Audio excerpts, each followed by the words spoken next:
here. Right now, I'm sorry. No, go ahead. I was just going to say the tough state this year is Ohio for Republicans. I say tougher than usual, Tom. Yeah, I think this year it's very much in play. John Kasich, the governor, is not wildly enthusiastic about the top of your ticket. I think that's reasonably well known in the state of Ohio. There's a fair amount of separation. I don't know if that's true, but okay, Tom. I said wildly enthusiastic. And, he ran into a tough patch out there when he tried to cut the budget.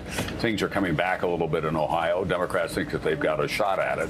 So it's hard to know how Ohio is going to play out. But my question to you is, Thursday night, does Governor Romney speak to the American people about who he is personally, or does he give a policy speech? Yeah, well, I haven't seen his speech, but I have certainly seen enough about generally where this speech is going, and I think it's a speech that's going to be able to accurately portray the Mitt Romney story to the American people, and I think that's important. And I think once this week passes, people are going to see the Mitt Romney launch that will help save this country and really put someone who can fix the problems facing this country into the White House. Chris, you're a speechwriter. You were a speechwriter for Jimmy Carter. Obviously, Mitt Romney has some challenges in introducing himself to America. He's seen as at times stiff, a lot like John Kerry was seen in 2004 before his convention. What do you do? Well, these are accurate perceptions, by the way, the voters have of these candidates. They've been watching them all for years, and these are realities. But I do think the great opportunity of a convention speech. I was in New Orleans in '88, where George Bush Sr., with the help of Peggy Noonan, I think, gave an amazingly empathetic speech where you first time in your life said, I like this guy George Bush a lot because he recognized his own weaknesses. He said, I'm not very articulate. I'm not a great charismatic guy like Reagan, he was saying, but I'm a real patriot. And that was all true. Read my lips. Right. Well, that was in there too. I don't think that was well advised. But the stuff about himself personally really broke through for the first time. Of course, he went into that convention something like 17 points behind. And I know there was a lot of negativity in that campaign, the Willie Horton stuff.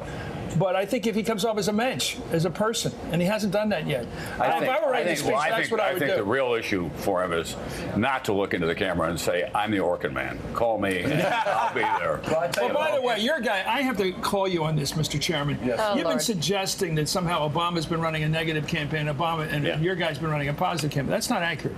In fact, if they both stopped all the negative, I'm not sure who would win. But they've both been negative. That cheap shot about, I don't have a problem with my birth certificate, was awful. It is an embarrassment to your party to play that card. This stuff about getting rid of the work requirement for health, for welfare is dishonest. Everyone's pointed out it's dishonest. And you are playing that little ethnic card there. You can play your games and giggle about it. Well, but the fact is your side is playing that card. Okay, well, when you start talking about work requirements, you know what game you're playing. And everybody knows what game you're playing. It's a race card. And this thing about birth, if your name's Romney, you were well born, you went to prep school, brag about it. And this guy has an African name and he's got to live with it. Look who's going further in their life. Just a minute. Who was born on third base? Wait. Okay, this absurdity. Making fun of the guy's birth certificate issue when it was never a real issue, except from the right wing. You think Mitt Romney's playing the race card? When he said, I'm asking you, do you think he's playing the race card? There's no doubt he did with his birth certificate. No doubt. No doubt. Why would he bring it up? Why would he say I have no problem with my birth certificate? What's that supposed to say? Because he's an awkward joker. Because he misfired badly on the joke. Why would he do it? Well, I'm just asking you. Do you think that Mitt Romney is playing the race card? On that one, yeah. Do you really? Oh, yeah, and I think this work requirement fits right into it.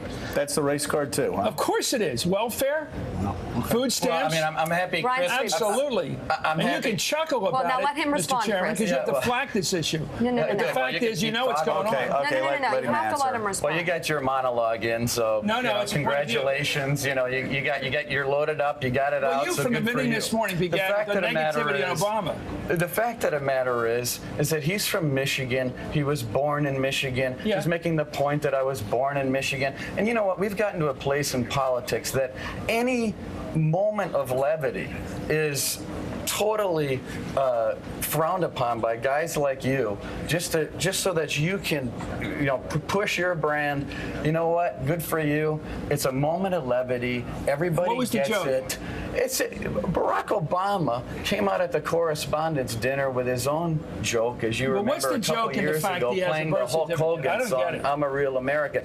Every person, myself, starting in February of last year, as soon as I became chairman of the RNC, Mitt Romney continuously has said, this president was born in this country. It's a non-starter. It's a dumb issue. It's a distraction. Forget about it. It just seems funny that the first joke he's ever told in his life was about Obama's birth certificate. It's a funny choice. Listen, I think that I disagree with Chris on this. I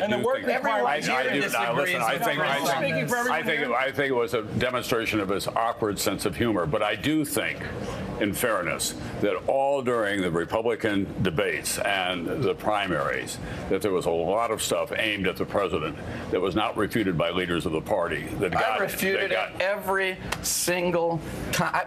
I bet you 20 times on TV. I'm not talking about the birthing thing as much as I am about he's a Muslim, he's a socialist, he's not American. John Sununu had to apologize for saying he doesn't know what it's like to be an American. That was a pretty tough attack. Now, I think it comes the other way, by the way, from the Democrats toward the Republicans as well. And I think that's what's made the country fed up with American politics, and it's a challenge for both parties. But I think Obama's policies have created a sense that, for whatever reason, he's looking to guidance as far as health care is concerned, as far as our spending is concerned, as far as these stimulus packages are concerned. He's looking to Europe for guidance. What? I mean, that's the problem.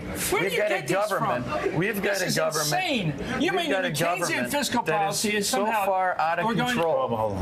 You mean the fact that every president we've had has tried to offset the economic cycle with stimulus going the other direction? Look at the somehow European. He said he'd get the debt under control. Where are we at? What's this got to do with Europe and this foreignization of the guy? You're doing it again now. So you don't think Obamacare? He's influenced by foreign influences. Okay. So you don't think government taking over health care? What's this European thing of yours? Okay. What do you think? Let's just work on tone. Go ahead, Reince. What are you up to with this constant Chris, let him answer the question. Not really domestic. Oh, he brought it up. All right. Okay. You don't think that the takeover of our health care system, called Obamacare, is a problem for most Americans in this country? Let me tell you history, sir. Teddy Roosevelt pushed for that. Franklin Roosevelt pushed for that. Truman pushed for that. Were they all under the influence of Europe?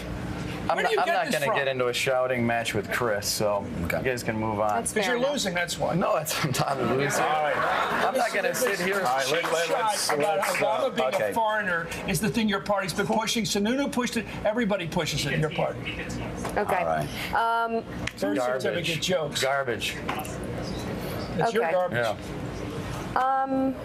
Yeah. Boy, I hear the hurricane. It might play past